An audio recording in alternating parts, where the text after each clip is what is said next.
नमस्कार दोस्तों, मैं अनिल कुमार इन्फो शिक्षा चैनल में आप सभी का हार्दिक स्वागत करता हूं। दोस्तों, आज के अपने लेक्चर में हम डिस्कस करेंगे कि त्रिभुज के एरिया का फार्मूला क्या है, अर्थात एरिया ऑफ ट्रायंगल्स। इसी पे आज का मेरा लेक्चर आधारित है। आशा करते हैं कि आपको इस वीडियो में कॉन्सेप्ट क्लियर हो जाएगा कि किस तरीके से त्रिभुजों का क्षेत्रफल का सूत्र, आप इसको जो देख करके इसको याद भी कीजिए और इस पे आधारित सवालों को जो है हल कीजिए। आइए सबसे पहला फार्मूला देखते हैं, समझने की कोशिश करते हैं।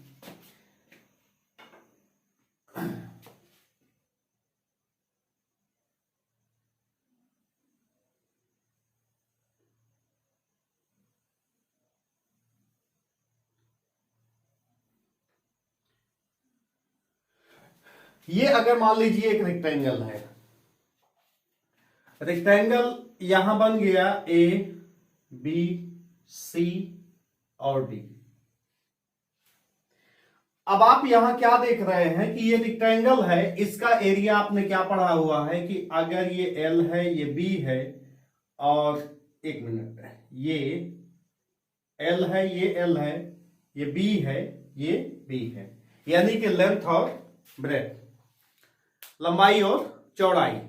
और इसका एरिया इससे प्रीवियस लेक्चर में हम डिस्कस कर चुके हैं कि ए बराबर क्या होता है कि एल इंटू बी, अर्थात क्या हो जाएगा, लंबाई गुणे चौड़ाई। यही होगा, लंबाई गुणे चौड़ाई। एरिया किसका होता है, ये स्क्वायर का एरिया होता है। अब क्या करना है आपको, यहां से एक डायगोनल खींच दीजिए।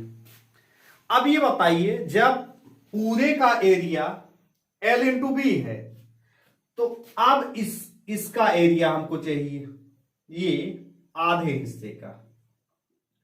तो आप ये बताइए, यहां से यही एरिया क्या हो जाएगा, 1/2 L इंटू बी, यानी कि पूरे का आधा।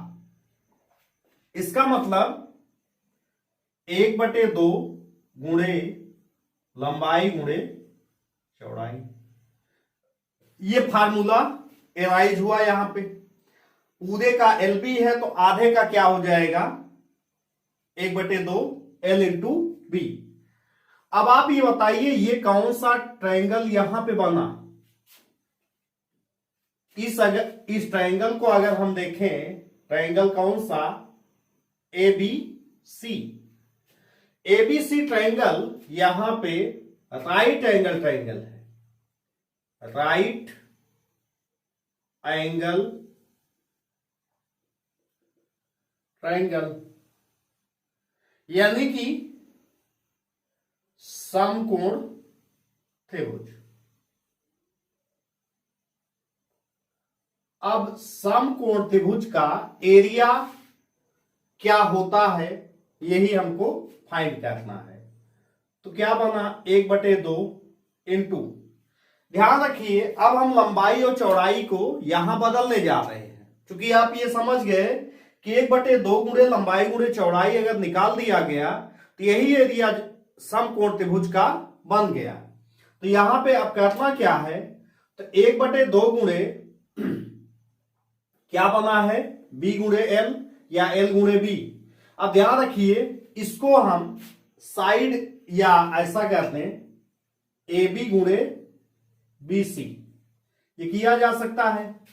और ए बी यहां पे क्या है, ए बी को हम मान सकते हैं लंब, ठीक है, जिसको हम कहते हैं परपेंडिकुलर।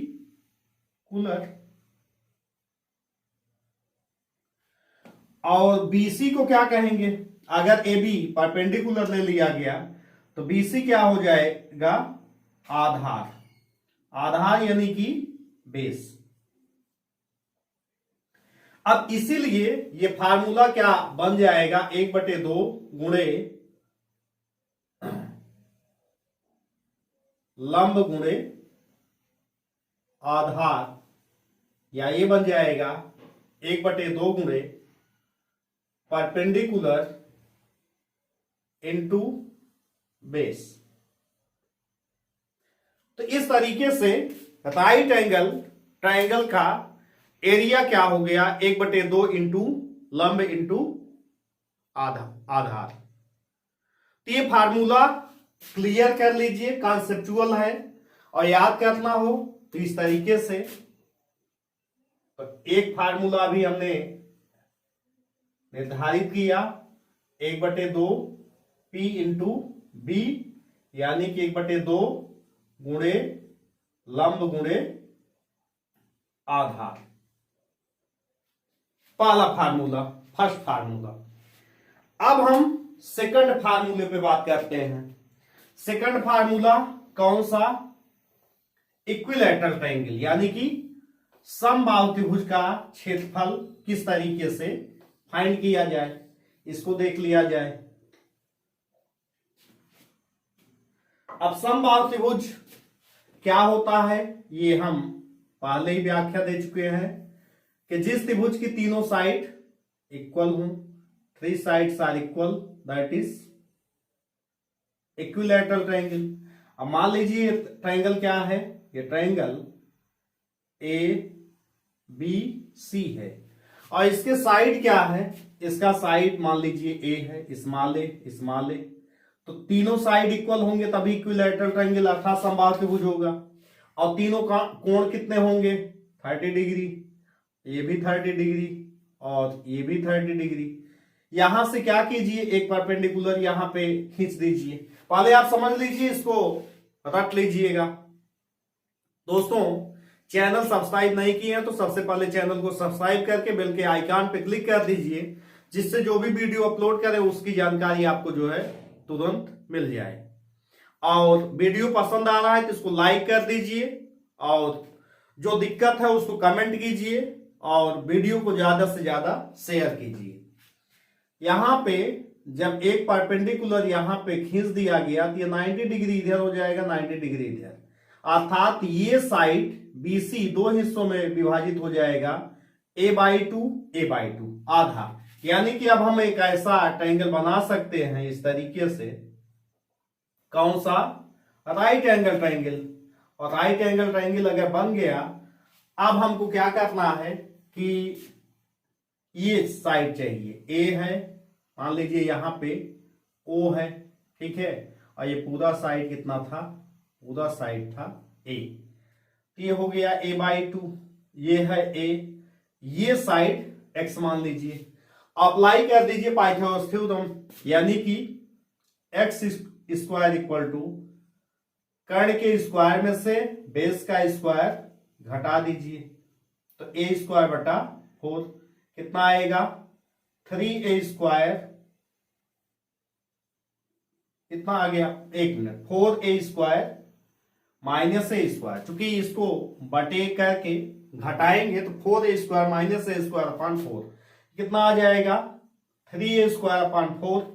जब x की वैल्यू निकालेंगे तो √3a²/4, तो स्क्वायर रूट क्या आ जाएगा, √3/2a। इसका मान x का कितना आ गया, √3/2a।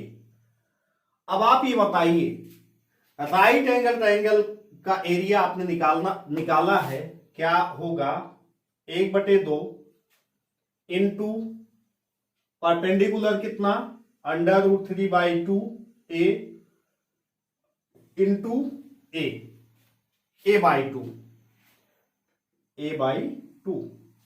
तो अब यहां पे एक खंड का क्षेत्रफल आया, ध्यान रखिए केवल इसका, अभी इतना ही एरिया और है, इसलिए 2 का मल्टीप्लीकेशन कर दीजिए, 2 इंटू 1/2।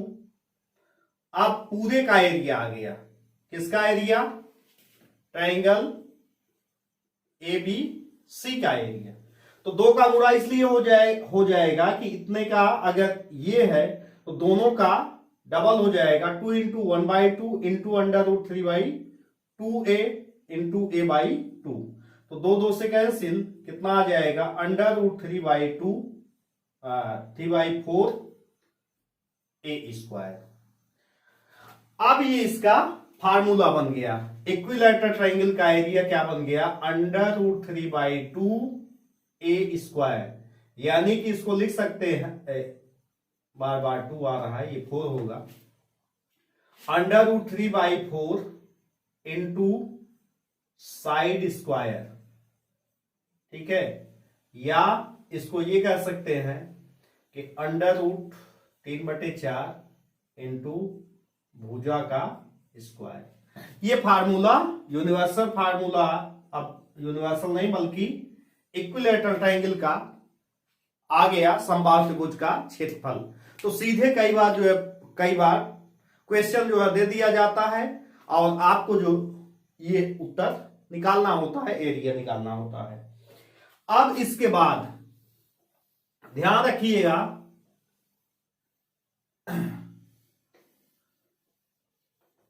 एक तरीका हम और अप्लाई कर सकते हैं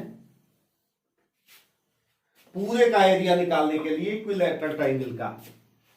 जैसे मान लीजिए ये अभी आपने पढ़ा, ये ए, ये ए, ये ए, अभी आपने पाइथागोरस थ्योरम से अप्लाई किया कि इसका ये मान √3/2 a होता है। तो इसमें क्या करना है, एरिया निकालने के लिए 1/2 गुणे लंब कौन सा हो जाएगा √3/2a गुणे आधार देखिए यहां से लेके यहां तक है a, कितना हो जाएगा 1/2 गुणे ये a into a square √3/2 4a square. ऐसे भी आप निकाल सकते हैं कि लंब क्या होगा, लंब गुणे आधार, इसमें भी अप्लाई किया जा सकता है। अब इसके बाद तीसरा फार्मूला हम प्रयोग करते, तीसरा फार्मूला निकाल ले रहे हैं, क्योंकि इन फार्मूलों की सहायता से आप कभी भी ट्रायंगल का एरिया निकाल सकते हैं। अब मान लीजिए इक्विलैटरल ट्रायंगल हो गया, राइट एंगल ट्रायंगल हो गया, और बेस इंटू हाइट, एक फार्मूला इस पे भी बनता है, बेस इंटू हाइट पे। आइए एक तीसरा फार्मूला देख लेते हैं कि अगर मान लीजिए इस तरीके से कोई ट्रायंगल दिया गया है, मान लीजिए ये ए है, ये बी है और ये सी है, और इसके साइड मान लीजिए ये ए है, ये बी है और ये साइड सी है, स्मॉल ए स्मॉल बी स्मॉल सी, और यहां इसका ये ऐसा मान लीजिए पी क्यू आर। अब ठीक है, नहीं तो स्मॉल सी में कंफ्यूजन हो सकता है। अब इसमें तीन के तीनों साइड बराबर नहीं है, यानी कि ये विषमबाहु त्रिभुज है, स्केलेन ट्रायंगल है। इसका एरिया निकालना होगा तो सबसे पहले पेरीमीटर निकालना पड़ेगा, एस। एक मिनट, सेमी पेरीमीटर निकालना पड़ेगा, ठीक है, सेमी पेरीमीटर।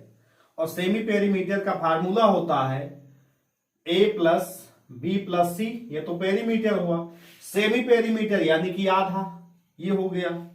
अब इसी को कहा जाता है एस बराबर a plus B plus C.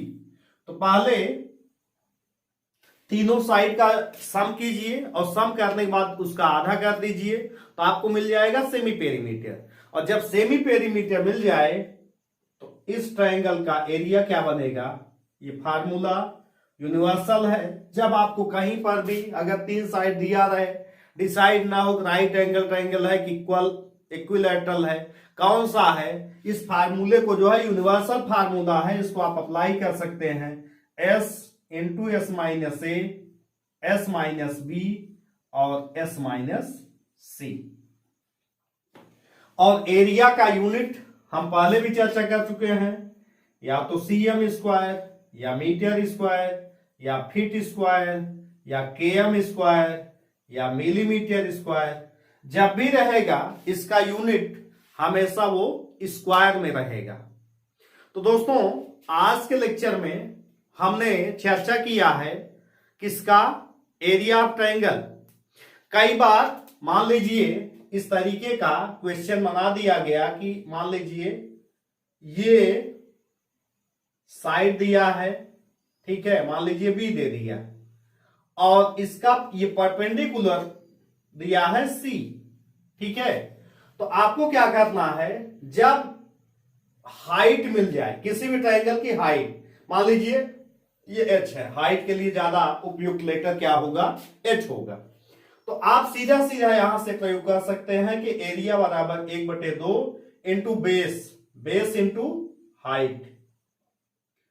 Height ही क्या है, परपेंडिकुलर है, इसलिए 1/2 गुणे बी गुणे एच। आप ये अप्लाई कर सकते हैं कि अगर आपको ट्रायंगल का हाइट पता हो और बेस पता हो तो बिना राइट एंगल ट्रायंगल के भी आप ये फार्मूला अप्लाई कर सकते हैं। तो आज के लेक्चर में हमने ट्रायंगल के एरिया पे जो डिस्कशन किया है, आगे के लेक्चर में इससे संबंधित जो क्वेश्चन हैं उन पे हम डिस्कशन करेंगे। तो आशा करते हैं कि आपको इस लेक्चर के द्वारा प्लेन ज्योमेट्री, रेखा गणित, जो कि यूपी टेट सी टेट 6, 7, 8, 9, 10 और भी जो एग्जाम हैं उनके लिए जहां पे ज्योमेट्री पार्ट आता है वो आपके लिए इंपॉर्टेंट रोल ये प्ले करता है, इसलिए आपको ये फार्मूला पता होना चाहिए। तो आज का लेक्चर हम यहीं समाप्त करते हैं, नेक्स्ट लेक्चर में दोबारा से मिलते हैं, तब तक के लिए नमस्कार।